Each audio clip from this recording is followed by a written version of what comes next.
ಅಂತೂ ನನ್ನ ಕೌರಸ್ಥಾನ ಕೈ ಊರಿ ನಿಂತಿತು ನನ್ನ ಬುದ್ಧಿ. ಅಂದ ಮೇಲೆ ನನ್ನ ಕೈಯಲ್ಲಿ ಬಿದ್ದ ಕಲಿತ ಕಳ್ಳತನದಲ್ಲಿ ಪ್ರವೀಣನಾಗಿ ಮುಂದರಿಯುತ್ತಿರುವ ಆ ಚಂದ್ರು ಮುಂದೆ ನನಗೆ ಕೈ ಕೊಡಬಹುದೇ?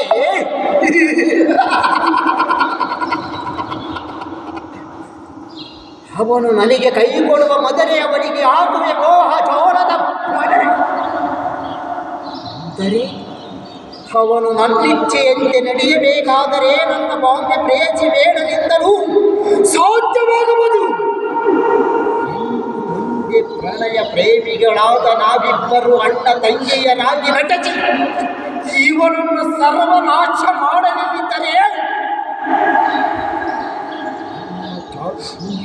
ಒಂದು ಬುದ್ಧನ ಬಟ್ಟ ಸಿಗಬಹುದೇ ಇಲ್ಲ.